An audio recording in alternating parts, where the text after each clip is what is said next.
नीचे उतर। कौन है बे? इस रास्ते पे ओवरलोड गाड़ी लाना मना है, 5000 टैक्स लगेगा, निकाल जल्दी। हमारे इलाके में हमारी मर्जी चलती है।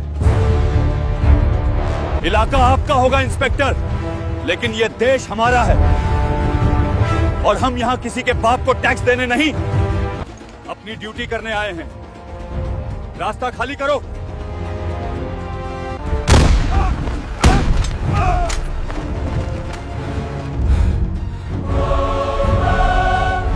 शुरू हो चुकी थी वो जंग जिसका अंत इतिहास लिखने वाला था।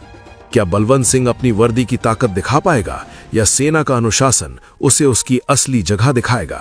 जानने के लिए देखिए भाग 2। अहंकार जब पद का चोला पहन लेता है तो उसे सामने खड़ी सच्चाई भी दिखाई नहीं देती। इंस्पेक्टर बलवंत सिंह को लगा था कि फौजी वर्दी को डराकर वो अपना काम निकाल लेगा, पर उसे नहीं पता था कि सरहद पर मौत से खेलने वाले इन जवानों के लिए एक भ्रष्ट पुलिस वाले की धमकी क्या मायने रखती है। अब शुरू होने वाला था महासंग्राम। एक भाई फौजी, ये सरहद नहीं है, ये मेरा इलाका है। यहाँ परिंदा भी पर मारता है तो मेरी परमिशन लेनी पड़ती है। ये जो ट्रक पीछे खड़ा है, इसका एंट्री टैक्स तो देना पड़ेगा, वरना गाड़ी यहीं खड़ी रहेगी। इंस्पेक्टर साहब, शायद आप मेरी बात समझे नहीं। हम भारतीय सेना के जवान हैं और ये ऑपरेशनल ड्यूटी की गाड़ियां हैं। हमें रक्षा मंत्रालय के आदेश पर तुरंत बेस कैंप पहुंचना है। कानूनन आप किसी भी मिलिट्री कॉन्वॉय को इस तरह नहीं रोक सकते। कानून मत सिखाओ हमें। तुम लोग तो बॉर्डर पे फ्री की रोटियां तोड़ते हो, हम यहां धूल फांकते हैं, रात भर जागकर तुम्हारी रक्षा करते हैं। 5000 रुपए निकालो और शांति से निकलो, वरना तुम्हारी ये वर्दी उतरवाते मुझे देर नहीं लगेगी। ये सुनते ही मेजर विक्रम की मुट्ठियां भिंच जाती हैं। पीछे खड़े सेना के जवान हरकत में आ जाते हैं। इंस्पेक्टर, जुबान संभाल के। तुमने अभी जो शब्द कहे हैं वो सिर्फ मेरा नहीं, इस पूरे देश की सेना का अपमान है।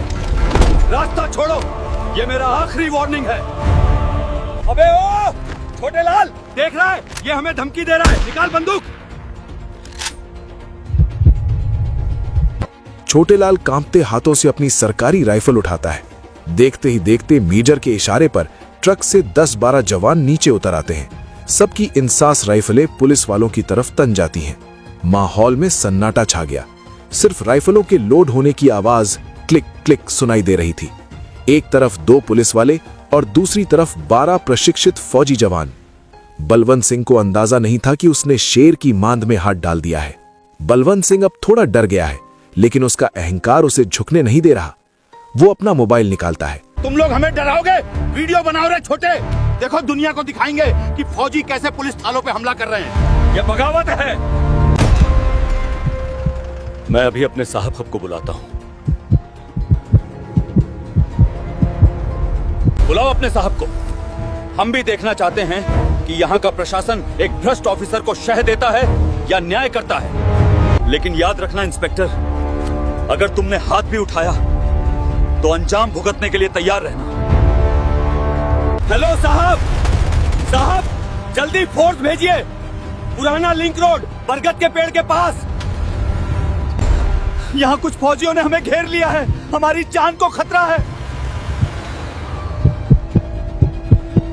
उन्होंने हम पर बंदूक तान दी है और सरकारी काम में बाधा डाल रहे हैं। जल्दी आइए साहब, ये हमें मार डालेंगे। सूरज ढल चुका है। गाड़ियों की हेडलाइट्स की रोशनी में माहौल और भी डरावना लग रहा है। पुलिस और सेना के जवान एक दूसरे को घूर रहे हैं। साहब, मामला बिगड़ गया है। ये फौजी हैं, डरते नहीं हैं किसी से। पीछे हट जाते हैं ना। चुप कर कायर। अब तो एसपी साहब खुद आ रहे हैं। इसकी वर्दी तो आज मैं उतरवा के रहूंगा। देखते हैं कौन बचाता है इसे। जवानों, अनुशासन मत तोड़ना। जब तक मैं आदेश न दूं, कोई गोली नहीं चलाएगा। हम कानून तोड़ने वाले नहीं, कानून की रक्षा करने वाले हैं। दूर से सायरन की आवाज सुनाई देती है। पुलिस की कई गाड़ियां और एसपी की नीली बत्ती वाली गाड़ी तेजी से धूल उड़ाती हुई पहुंचती है। एसपी साहब अपनी गाड़ी से उतरते हैं। उनके साथ 20-25 पुलिस वालों की फौज है। साहब देखिए, इन्होंने हमें बंधक बना लिया था सिर्फ इसलिए कि हमने इनसे कागज मांगे। ये हमें जान से मारने की धमकी दे रहे हैं।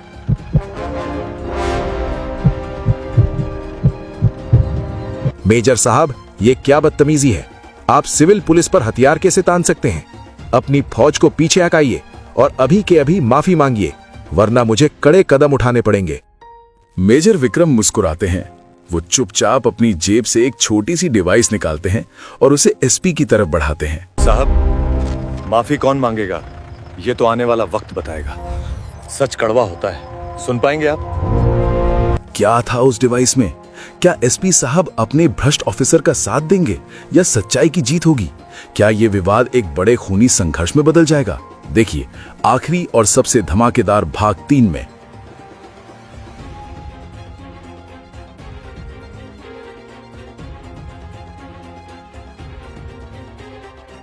मेजर साहब, मैं आपकी वर्दी की इज्जत करता हूं, लेकिन इसका मतलब ये नहीं कि आप मेरे इलाके में आकर मेरे अफसरों पर बंदूक तान देंगे। अगर आपने अपनी गलती नहीं मानी तो मुझे रिपोर्ट ऊपर तक भेजनी होगी। ये सीधे सीधे पुलिस के काम में दखल है। साहब, रिपोर्ट तो ऊपर तक जाएगी ही, लेकिन फैसला रिपोर्ट के पन्नों से नहीं बल्कि इन आंखों से देखी गई सच्चाई से होगा। आपने अपने ऑफिसर की बात सुनी, अब जरा हकीकत भी देख लीजिए। मेजर विक्रम ने अपने हाथ में पकड़ी हुई छोटी सी स्क्रीन टैबलेट एसपी की ओर बढ़ा दी। बलवंत सिंह के चेहरे पर अचानक से पसीना आने लगा। एसपी टैबलेट में वीडियो देखना शुरू करते हैं। वीडियो में साफ आवाज आ रही है। बलवंत सिंह, अबे ओ, ये मेरा इलाका है, 5000 निकाल वरना गाड़ी यहीं सड़ेगी। तुम फौजी लोग तो फ्री की रोटियां तोड़ते हो। वीडियो में वो हिस्सा भी था जहां बलवंत सिंह ने फौजी वर्दी को गाली दी थी और उस मजबूर बाइक वाले रमेश से जबरन पैसे छीने थे। एसपी का चेहरा गुस्से से लाल होने लगा। सन्नाटा इतना गहरा था कि बलवंत सिंह की दिल की धड़कन सुनाई दे रही थी। इंस्पेक्टर बलवंत, ये क्या है? क्या यही सिखाया गया था तुम्हें ट्रेनिंग में कि देश की रक्षा करने वालों को तुम फ्री की रोटी तोड़ने वाला कहोगे? वो वीडियो गलत है, ये मुझे फंसा रहे हैं। एसपी आगे बढ़ते हैं और बलवंत सिंह के सामने खड़े हो जाते हैं। माहौल में बिजली जैसी तड़प है। चुप रहो, अपनी जुबान से इस वर्दी को और गंदा मत करो। तुमने सिर्फ एक फौजी का अपमान नहीं किया, तुमने उस हर इंसान का अपमान किया है जो इस देश के लिए लड़ता है। तुमने एक मजबूर आदमी से उसकी पत्नी की दवा के पैसे छीने। तुम्हें शर्म आनी चाहिए। एसपी ने तुरंत अपना हाथ उठाया और बलवंत सिंह के कंधे से उसके स्टार और उसकी टोपी उतार दी। इंस्पेक्टर बलवंत सिंह, मैं तुम्हें अभी के अभी इसी वक्त सस्पेंड करता हूं। तुम्हारे खिलाफ विभागीय जांच शुरू होगी और भ्रष्टाचार का केस भी चलेगा। ले जाओ इसे यहां से। पुलिस के जवान ही अपने ही इंस्पेक्टर को पकड़कर गाड़ी में डालने लगते हैं। छोटे लाल कोने में खड़ा होकर थर-थर कांप रहा था। एसपी अब मेजर विक्रम की ओर मुड़ते हैं।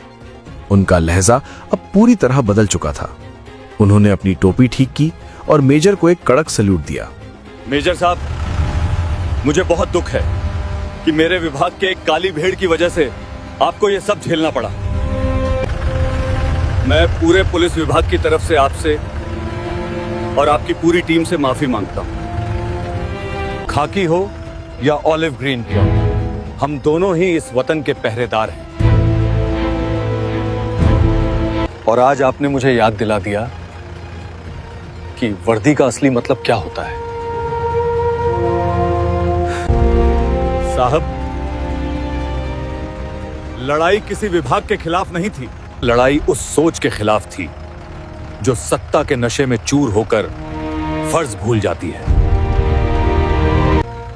हमें खुशी है कि इस खाकी में आप जैसे ईमानदार अफसर अभी भी मौजूद हैं। सेना का ट्रक स्टार्ट होता है। पुलिस की गाड़ियां रास्ता खाली कर देती हैं। एसपी वीरेंद्र प्रताप ने आदेश दिया कि कल से इस रास्ते पर सबसे ईमानदार टीम तैनात की जाए। यहाँ रतन लाल के वफादार भी हैं, मौतिल शुदा पुलिस वाले भी और वेर सिंह राठौर के गुंडे भी आज से सब एक ही खेल खेलेंगे। एक लड़की ने तुम सबकी मर्दांगी पर पानी फेर दिया और तुम लोग कुछ भी नहीं कर सके। नीता जी, वो एसपी है, हम क्या करते?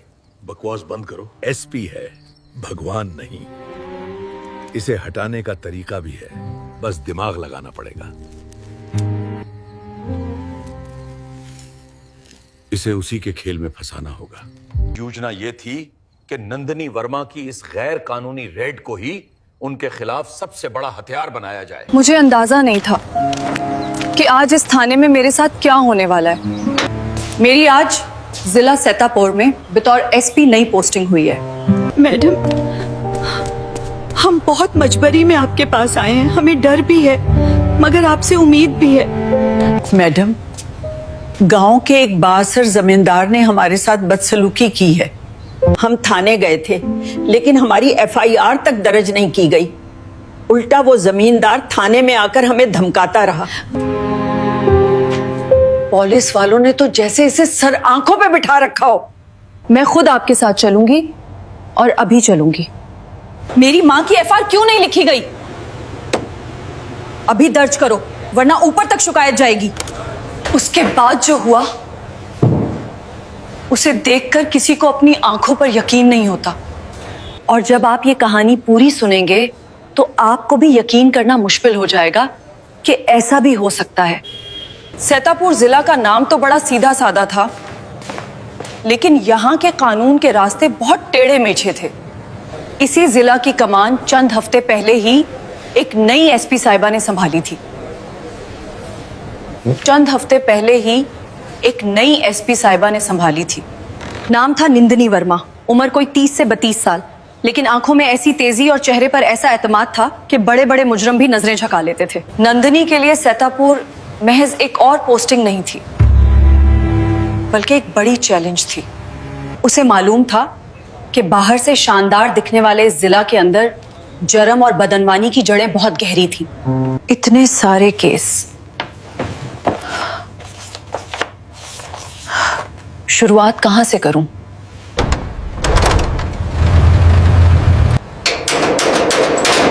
अब क्या करें? माँ, पानी पी लो। माँ, डरो मत, यहाँ हमारी सुनवाई होगी। किसी ने बता पाया कि नई मैडम बहुत अच्छी हैं। बेटा, अब हिम्मत नहीं बची। थाने में जो हुआ उसके बाद तो भगवान पर भी भरोसा डगमगा गया है, पर अब तो ऊपर से भी भरोसा उठ गया था। कुछ हफ्ते पहले तक उनकी जिंदगी ऐसी नहीं थी। माँ, मैं काम संभाल लेती हूँ। माँ, कोई हमें देख रहा है। ये गांव यूं ही नहीं चलता, ये मेरी मर्जी से चलता है। कौन बोलेगा कौन चुप रहेगा ये मैं तय करता हूँ। ये वर्दी हो या रजिस्टर, सब मेरे इशारे पर चलते हैं। पुलिस हो या पटवारी, सब मेरी जेब में है। ये जमीन कौड़ियों के दाम ले लूंगा। बढ़िया, ये जमीन खाली कर, मैंने खरीद ली है। मालिक, ये मेरे परखों की जमीन है, हम कहाँ जाएंगे? किस हक से खरीदने की बात कर रहे हो? ये हमारी जमीन है और हम इसे नहीं बेचेंगे। बड़ी जबान चलने लगी है, तेरी जबान खींच लूंगा। माँ, बस थोड़ा और।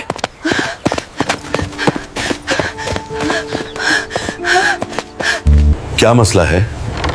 साहब, सब कुछ बता दिया है। हम देखेंगे। हाँ हाँ, सब सुन लिया है। इतनी जल्दी क्या है? बैठे रहो, अभी वक्त लगेगा। देखो, वेर सिंह राठौर इलाके का इज्जतदार आदमी है, तुम लोग उस पर झूठा इल्जाम लगा रहे हो। जाओ, घर जाओ और उससे माफी मांग लो। साहब, हमारी इज्जत का सवाल है, हमारी एफआईआर लिख लीजिए। अरे इंस्पेक्टर साहब, क्या मामला है? लगता है आज थाने में बड़ी मसरूफियत है। क्यों इंस्पेक्टर साहब, इन भकारियों की पंचायत हो रही है? मैंने कहा था ना, ये नहीं मानेंगी।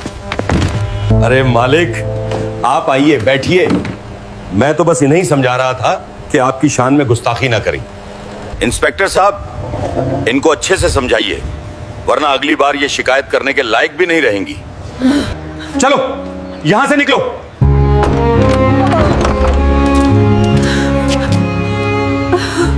रोज आएंगे, गांव में कोई तुमसे बात नहीं करेगा, समझी हो ना? जिला में नई एसपी मैडम आई हैं, शायद वही कुछ कर सकें। अंदर जाना मना है, यहां रुके। इन दोनों को अंदर भेजो।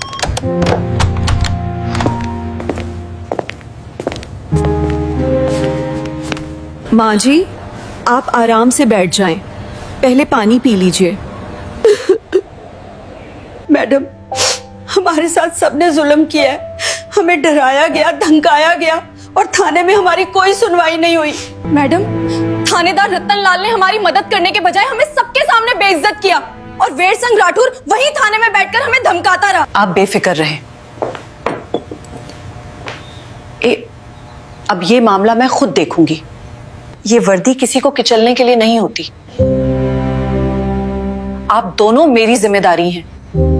मैंने बचपन में ये जुल्म अपनी आंखों से देखा है। अब ये यहां नहीं चलेगा, इसीलिए मैंने वर्दी पहनी थी।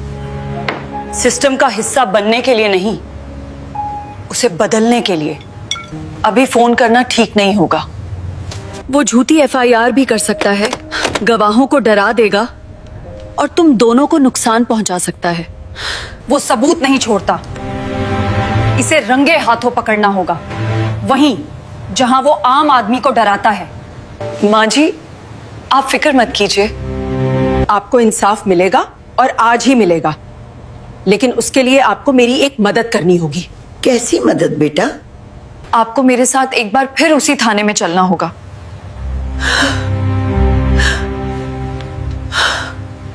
नहीं मैडम, हम वहां दोबारा नहीं जा। नहीं मैडम, हम वहां दोबारा नहीं जा सकते। वो रतन लाल हमें मार डालेगा। इस बार आप अकेली नहीं होंगी। जाओ, मेरे लिए एक सादा सा सलवार सूट लेकर आओ और हाँ, गाड़ी तैयार रखना, लेकिन पुलिस की नहीं, एक प्राइवेट जीप। देखिए माँ जी, मैं वहां एसपी बनकर नहीं जाऊंगी, मैं आपकी बेटी बनकर जाऊंगी। मैं खुद देखना चाहती हूँ कि ये लोग एक आम शहरी के साथ कैसा बर्ताव करते हैं। आपको बस इतना करना है कि आप मुझे पहचानेंगी नहीं। क्या आप ये कर पाएंगी? हाँ बेटा, तुम हमारी खातिर इतना कर रही हो तो हम अपनी जान भी दे देंगे। अब मैं सिर्फ एक आम औरत हूं। यही तो असल ताकत है। चलवा, सब कुछ सामने आएगा।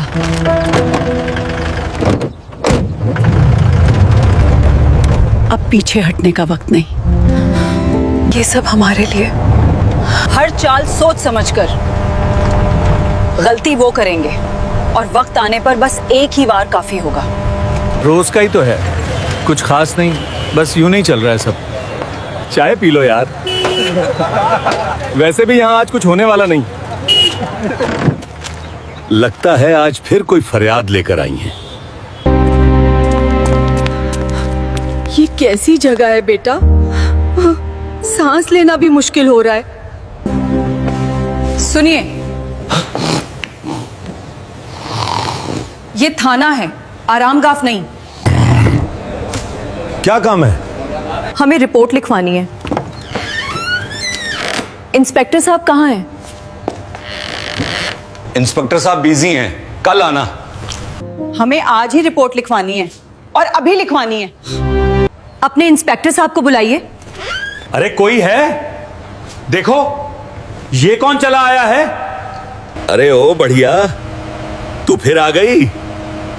इंस्पेक्टर साहब, आपने इनकी एफआईआर क्यों नहीं लिखी? तो कौन होती है मुझसे ये पूछने वाली? नई नई वकील बनी है क्या? शक्ल देखी है अपनी? बड़ी आई कानून सिखाने वाली। मैं भी एक शहरी हूं और आप एक पब्लिक सर्वेंट हैं। आपका फर्ज है हमारी शिकायत सुनना। आप उनकी एफआईआर अभी दर्ज कीजिए, वरना इसकी शिकायत ऊपर तक जाएगी। ऊपर तक जाएगी? तू मुझे धमकी देगी? तेरी ये हिम्मत! तुझे पता है मैं कौन हूं? अभी तुझे ऐसी जगह बंद करूंगा कि सारी ही अकल निकल जाएगी। चल निकल यहां से, दफा हो जा। और तू बढ़िया, अगर कल सुबह तक गांव खाली नहीं किया तो वेर सिंह राठौर जो कह रहा था। बस करो, अब ना डर है ना खामोशी। अब अगर कुछ होगा तो सच होगा। ये गुस्सा सब कुछ जलाकर राख कर सकता है। Nandini Verma, superintendent of police. हिम्मत तो देखो तुम्हारी, इंस्पेक्टर। एक औरत पर हाथ उठाते हो। नाम है नंदिनी वर्मा, इस जिला की नई एसपी। अब बताओ, क्या ऐसे मिलता है यहां की जनता को इंसाफ? मैडम, गलती हो गई। मैडम माफ कर दीजिए, मुझे नहीं पता था। जब मैं एक आम औरत थी तब तुम्हें कानून याद नहीं आया? तब तुम्हें मेरी इज्जत का ख्याल नहीं आया? एक पुलिस वाले का किसी के पैरों में गिरना उस वर्दी की तौहीन है, और तुमने तो अपने कारनामों से उसे पहले ही बदनाम कर दिया है। सस्पेंशन ऑर्डर टाइप करो। इंस्पेक्टर रितन लाल को फौरी असर से मुअत्तल किया जाता है। और तुम सब जो यहां खड़े तमाशा देख रहे थे, तुम सब के सब लाइन हाजिर। आज से तुम लोगों की ड्यूटी पुलिस लाइन के ग्राउंड में घास काटने की है। वहीं तुम सीखोगे कि नज्मो ज़ब्त क्या होता है। आइए माँ जी, अब आपकी रिपोर्ट लिखी जाएगी। लीजिए माँ जी, पानी पीजिए। यही है इंसाफ। फिक्र मत कीजिए माँ जी, आज आपकी एफआईआर यहां पूरी इज्जत के साथ लिखी जाएगी। ये सिर्फ वेर सिंह राठौर का मामला नहीं है। इंस्पेक्टर रतन लाल, तुम पर भी ड्यूटी में लापरवाही एक खातून के साथ डिस्ट्रिक्ट कंट्रोल रूम फौरन नोट कीजिए। इंस्पेक्टर रतन लाल को फौरी असर से मुअत्तल किया जाता है। कंट्रोल, ये एसपी नंदिनी वर्मा बोल रही हूँ। फौरन एक टीम तैयार करो। गांव के जमींदार वेर सिंह राठौर को गिरफ्तार करना है।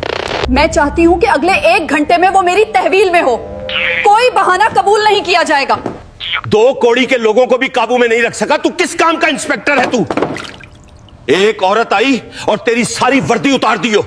अरे वाह, आज तो बड़ी शान से पुलिस आई है। लगता है मेरा इस्तकबाल करने आए हैं। ये क्या बकवास है? तुम जानते नहीं मैं कौन हूं? तुम्हारी हिम्मत कैसे हुई? तुम जानते नहीं मैं कौन हूं? मैं अभी एसपी साहिबा को फोन करता हूं। ये हुक्म एसपी साहिबा का ही है, वेर सिंह राठौर। अब चलिए, हवालात आपकी मुंतजिर है। आज नींद शायद, जब सिस्टम ही बीमार हो, जब रक्षक ही भक्षक बन जाए, तो कभी कभी इलाज के लिए डॉक्टर को भी कड़वी दवा देनी पड़ती है और सर्जरी करनी पड़ती है। नंदिनी ने वही किया। उन्होंने वही किया जो इंसाफ की मांग था, जो इंसानियत की मांग था। तो हाँ, उन्होंने जो किया वो 100% दुरुस्त किया। सच एक जगह नहीं रखता, फैल ही जाता है। आम लोग अब हिम्मत की बात कर रहे हैं। चौराहों, चाय की दुकानों, घरों में। सैतापुर का एमएलए ट्रॉफी बलवंत राय बाहर से एक सफेद पोश लीडर था जो स्टेज पर खड़े होकर गरीबों के हक में बड़ी बड़ी बातें करता था, मगर पर्दे के पीछे वो एक बड़ा मुजरिम था। वेर सिंह राठौर जैसे लोग उसके लिए जमीनें हड़पते थे, इलेक्शन में बहुत कैप्चरिंग करते थे और उसके काले धंधों को संभालते थे। रतन लाल जैसे पुलिस वाले ये यकीनी बनाते थे कि कानून की नजर कभी बलवंत राय टांगी पर पानी फेर दिया और तुम लोग कुछ भी नहीं कर सके। नीता जी, वो एसपी है। हम क्या करते? बकवास बंद करो। एसपी है, भगवान नहीं। इसे हटाने का तरीका भी है, बस दिमाग लगाना पड़ेगा। इसे उसी के खेल में फंसाना होगा। योजना ये थी कि नंदिनी वर्मा की इस गैर कानूनी रेड को ही उनके खिलाफ सबसे और ये भी लिखोगे कि कमला देवी और पूजा को पैसे देकर झूठी कहानी बनाने पर मजबूर किया गया था। जी साहब, हम यही लिखेंगे। अब ये सारा सबूत सीधा राजधानी जाएगा। मैं चाहता हूं कि यह मामला ऊपर ही ऊपर निपटा दिया जाए। आप लोग जानते हैं मेरा असर कहां तक है। ये मामला यूं दिखाइए कि एक नई और नातजर्बाकार एसपी अपनी ताकत का गलत इस्तेमाल कर रही है और हुकूमत की शबिया खराब कर रही है। ये खबर ऐसे चलनी चाहिए। नोट कर लिया गया। अगला सवाल। सर, रतन लाल की मेडिकल रिपोर्ट और एहलकारों के हलफनामे मुकम्मल हैं। यही काफी है, इन्हें सच मान लिया जाए। सर, ये झूठ। कार्रवाई आगे बढ़ाइए। सोच समझकर जवाब देना। गलत बात कहोगी तो अंजाम अच्छा नहीं होगा। हमने वही कहा है जो सच था सर। बस इतना याद रखिए, बयानात बदले जा सकते हैं। हम अपनी बात पर कायम हैं। हमारी मैडम ने हमें इंसाफ दिया है। हम झूठ नहीं बोलेंगे, चाहे उसके लिए हमें अपनी जान ही क्यों ना देनी पड़े। मिलियन में दिया गया बयान शवाहद की कमी की बुनियाद पर खारिज किया जाता है और मैं इसका पर्दा फाश करके रहूंगी। देख लिया? वर्दी उतरते ही सब बराबर हो जाते हैं। ये हंसी ज्यादा देर की नहीं है। देखा, जमानत मिल गई। कानून भी हमारे साथ है। अंधेरा जीता जरूर है, मगर हमेशा के लिए नहीं। अब मैं एसपी नहीं हूं, ना इख्तियार है ना टीम। मैडम, आप अकेली। मेरा नाम परिया शर्मा है, मैं सहाफी हूं और मैं सच से पीछे नहीं हटती। मैं एक छोटे से न्यूज पोर्टल के लिए काम करती हूं, लेकिन मेरे इरादे बहुत बड़े हैं। मैं काफी वक्त से बलोनत राय और वीर सिंह राठौर के गुट जोड़ पर एक बड़ी स्टोरी करना चाहती हूँ। नंदिनी वर्मा की मौतली की खबर सुनकर मुझे फौरान समझ आ गया, ईमानदार कांस्टेबल और एक नड्डर सहाफी। हमारे मिशन एक ही है, बलूनत राय के काले इक्तिदार का पर्दाफाश करना। हाथ से हम मिलकर काम शुरू करते हैं। मैं हिकमत अमली बनाऊंगी, परिया मालूमात निकालेगी और रामफुल अंदर की खबरें लाता रहेगा। डॉक्टर साहब, मुझे सीने में बहुत दर्द रहता है, जरा ठीक से देख लीजिए। नौकरी बचाने में मदद करूंगी। तुम सरकारी गवाह बनने के लिए तैयार हो गए हो। लेकिन याद रखो, सबसे बड़ा सबूत अभी बाकी है।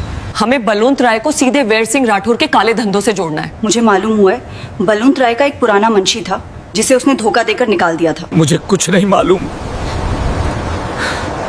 मैं किसी झंझट में नहीं मार सकता। आज तो लगता है किस्मत भी मेरे साथ नाच रही है। सब साफ हो गया, अब कोई मेरा कुछ नहीं बिगाड़ सकता। अभी, बस अभी। हो गया मैडम।